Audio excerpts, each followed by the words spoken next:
Devemos ter educação sexual nas escolas. Quem concorda? A Pietra, ela é contra as leis, porque ela acha que o Estado não deveria ser laico, ela acha que o Estado deveria ser medieval, né? O Estado é controlado pela Igreja. Segundo, ela não concorda com a BNCC, ela não concorda com a LDB, ela não concorda com a Constituição. Com que você concorda? Se a gente não tiver que obedecer o Estado Democrático de Direito, a gente vai obedecer quem? A Pietra? Pietra vai ditar o que a gente tem que fazer? Então, assim, quem que a gente vai... O Estado é uma coletividade, o Estado Democrático de Direito, inclusive, tem uma Constituição que todo mundo tem que seguir. As leis são para que todo mundo siga e elas visam o bem e devem visar o bem da coletividade. Se você não tem um Estado zelando pelo bem dessa coletividade, quem é que vai determinar o bem da coletividade? As famílias individualmente?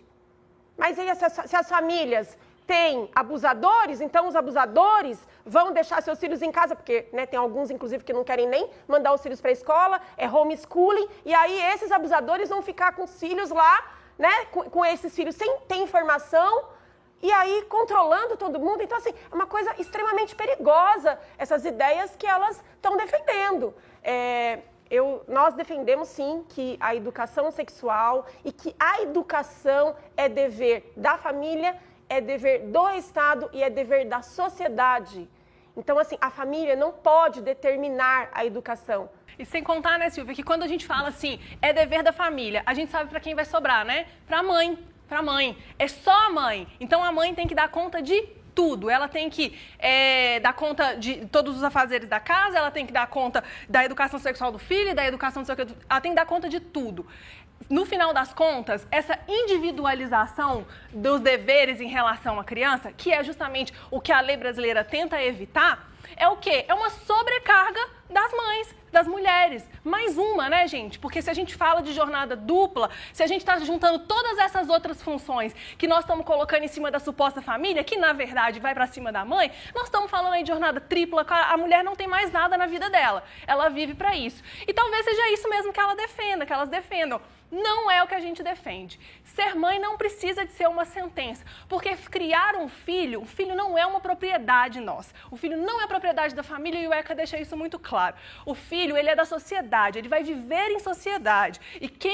E a responsabilidade do desenvolvimento dele, ela é compartida por causa disso, porque o Estado ele precisa de prover direitos básicos para que essa criança e para que essa família consigam viver em plenitude.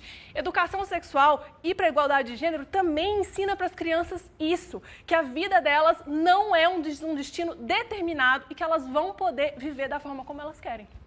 Até que demorou um pouquinho para começar os ataques ad hominem. Então a Pietra é contra as leis. Sim, quem foi que disse que alguma pessoa tem que ser a favor de todas as leis? Porque virou lei é porque está certo.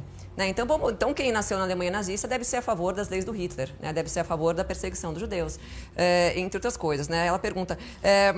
Quem que a gente deve ouvir? Quem que a gente deve respeitar se a gente não respeita as leis? A lei que eu respeito é a lei de Deus. O meu rei é Jesus. O meu rei não é Getúlio Vargas, meu rei não é o Lula, o meu rei não é o FHC. Né? Eu respeito Jesus, esse é o rei dos reis e as leis dele são as únicas que são impecáveis e perfeitas. As leis dos homens, as leis do Estado são falhas porque elas são feitas por homens e homens são falhos. E o que mais me deixa preocupada, talvez, com esse discurso, né? Essa coisa de que a mãe, então, tem que dar conta de tudo, a sobrecarga da mãe. Isso coloca a mãe sempre num lugar de vítima e faz, sim, ela ver o filho como um peso. Ninguém te obrigou a ser mãe, você escolheu ser mãe. Eu acho que isso tem que ser uma escolha consciente que a tua vida vai mudar. Você vai ter que dar um passo para trás para que teu filho seja prioridade na sua vida, pelo menos por alguns anos, né? Criança precisa de mãe, criança precisa de pai, criança precisa de família, criança precisa de amor, criança precisa de um espaço onde ela possa desenvolver a espontaneidade dela de acordo com o processo que ela está passando, para que ela possa, sim, depois ser um ser humano viável que vai habitar essa sociedade, né, que a gente está vivendo e construindo. Então, esse discurso de que vai sobrar para a mãe é como se fosse um horror sobrar para a mãe. A mãe escolheu ter um filho e a mãe muitas vezes vai acreditando nesse discurso e aí quando dá 4 meses de licença maternidade, que ela tem que voltar para o trabalho, muitas vezes ela não quer e ela fica desesperada por estar sentindo algo diferente daquilo que é imposto socialmente para ela, como se isso fosse errado. Um bebê de 4 meses, ele acaba de entender que ele nasceu. Aí que ele começa a sair da esterogestação. Isso a medicina já mostra pra gente. Então, assim, é uma loucura esse discurso de que fala que a responsabilidade, a sobrecarga vai ficar na mãe. Sim, a sobrecarga fica na mãe e é assim que tem que ser. É assim que tem que ser, isso não quer dizer que não tem que ter um pai presente. Agora meu marido está em casa cuidando dos meus filhos para eu estar aqui. É óbvio, só que esse lugar de vítima que é vendido o tempo todo, dito aí à torta à direita, faz com que a mulher perca um pouco a conexão e a noção do que é ter um filho, da responsabilidade que é ter um filho, do quanto isso de fato vai mudar a tua vida para sempre. Você quer ter uma vida livre, fazer 1000 coisas na sua vida, trabalhar não sei quantas horas como você trabalhava antes, ter o corpo de antes, talvez você não deva ter filho. Porque realmente, a hora que você tem um filho, ele vai ter que ser prioridade durante alguns anos. Eu não estou falando que você não tem que trabalhar, eu não estou falando que você não tem que cuidar de você, eu não estou falando que você não tem que ser sua vida. Mas se você fica com essa mentalidade de que você está sobrecarregada e de que filho é um peso, você vai atrapalhar muito o desenvolvimento do seu filho. Não à toa a gente vê os problemas que a gente vê o tempo todo acontecendo psicológicos, né? Os problemas psicológicos que a gente vê em consultório e basta a gente fazer uma observação do mundo, né? Porque a ciência é isso, a ciência é a observação e por meio da observação as coisas são evidenciadas. Então, é só a gente olhar a sociedade que a gente está vivendo e ver se esse modelo está dando certo ou não. Agora é o último bloco da pauta. Podem ir. Você tem que dar conta de tudo. Qualquer coisa que der errado, o problema foi você e você não pode reclamar. É isso que elas estão falando, né? Porque se a maternidade você tem que ter consciência de que ela vai realmente atrapalhar a sua vida, é uma sentença. A maternidade virou uma sentença e é justamente contra isso que nós estamos lutando, tá?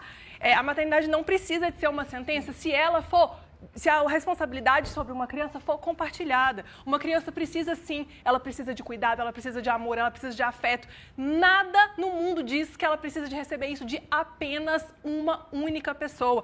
Inclusive, muito pelo contrário, quando a gente fala que precisa-se de uma aldeia para criar uma criança, é porque uma criança precisa de experiências. Ela precisa de ter pessoas por ela, pessoas que a apoiem, muito mais do que uma única mulher, onde tudo vai ser colocado sobre ela.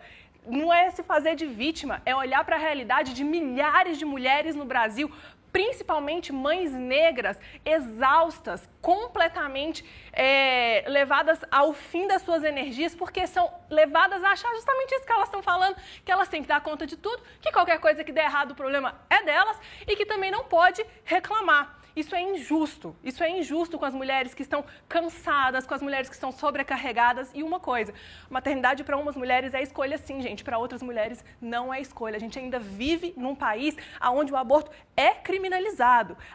A maternidade ela pode ser 1 milhão de coisas, ela pode ser relacional, ela pode ser afeto, ela pode ser maravilhosa, ela pode ser triste em alguns momentos, ela pode ser 1 milhão de coisas, porque ela é uma experiência na vida de uma pessoa como todas as outras.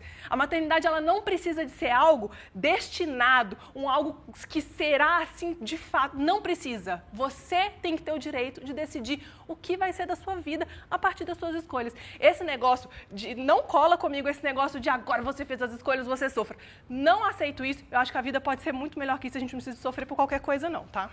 Aqui a gente viu muito bem que tem 2 modelos aqui para educar crianças.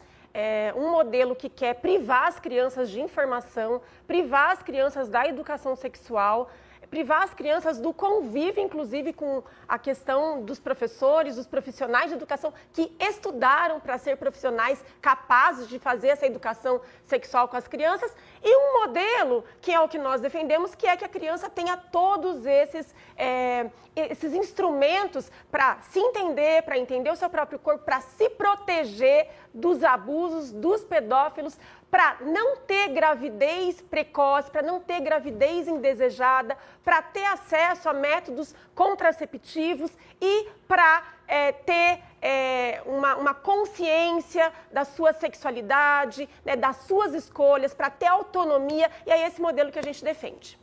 Bom, a Daphne comentou que o aborto, infelizmente, ainda é criminalizado porque as mulheres devem ter direito aos seus corpos e, enfim, ela basicamente está defendendo que as mulheres não tenham consequência dos seus atos, né? Na verdade, elas estão podendo escolher o que elas fazem. E, pasmem, a consequência biológica de um ato sexual é a gravidez, na maioria das vezes, né? O ato sexual é feito para isso, né? Quando a gente fala de biologia e antropologia. E é claro que eu creio aí nas questões espirituais, que eu não vou trazer neste momento à tona, mas, biologicamente falando, é muito óbvio, né? Que se você escolher por não ter o ato sexual, você não vai engravidar, acreditem, né? E ela comenta ainda... eu quero fazer um complemento ao que a Fernanda falou no bloco anterior. que é sobre o sistema, né? Como a esquerda conseguiu dominar tão bem o sistema estatal que hoje o Estado se torna, né, ele se coloca como solução para as mães que se dizem cansadas na tripla jornada, ou seja, ao mesmo tempo que ele suscita o feminismo e diz para a mulher que ela vai se empoderar através de um trabalho fora de casa o dia inteiro, ele se coloca como a solução para criar os filhos dela. Então, realmente, é demoníaco, né? Não, o que eu quero só finalizar aqui essa parte é que, como sempre, né, a gente está não colocando a criança em pauta, porque a gente está falando de muitas outras coisas, mas aqui o ponto a Daphne falou, né, que uma única mulher, então, tem que se sobrecarregar, e a Silvia comentou, então, que só essa pessoa, eu estou privando a criança de estar no mundo. É óbvio que eu não sou a favor disso, né, é óbvio que não. O que eu estou dizendo existem processos que precisam ser respeitados. Não à toa, nós somos os únicos seres que, ao parirmos, precisamos estar perto dos nossos filhos por anos, né, não é igual uma tartaruga que pare e as tartarugas vão nadando, porque isso não é natural. Então, a gente precisa estar perto durante a primeira infância, principalmente, que a primeira infância é onde tudo vai ser construído, e na vida adulta, tudo que uma pessoa passa, a hora que a gente vai entender, é reflexo do que aconteceu lá atrás. Então, não estou falando para você não colocar o seu filho na escola, não estou falando para o seu filho não estar na sociedade. Eu estou dizendo que não há ninguém melhor no mundo do que você para poder estar perto do seu filho no momento que ele mais precisa. E, infelizmente, eu sei que muitas mulheres não têm essa possibilidade, precisam sair para trabalhar, precisam, né, dar o sustento para casa, e isso é totalmente digno, mas é uma pena a gente acabar sendo comprado por discursos de que isso é um peso, então que o filho tem que ser criado por todo mundo e que tem alguém melhor do que nós para darmos conta disso. Eu acho isso lamentável. Isso é só importante ressaltar essa parte que a Fernanda trouxe, né? A gente não está criminalizando as mães que trabalham. Eu trabalho, a Fernanda trabalha. O que a gente está dizendo é que o melhor dos mundos é que a mãe possa ficar o maior tempo que ela puder junto aos seus filhos. Esse é o ponto. Se hoje a gente tem que sair para trabalhar, para contribuir com a renda em casa, são outros 500. Existe o melhor dos mundos, que é, de fato, a mulher estar em casa com os seus filhos. E não, né, ter essa ideia de empoderamento, que ela só vai ser alguém, que ela só vai ser livre, que ela só vai ser importante caso ela saia de casa, se afaste e tenha algum sucesso profissional.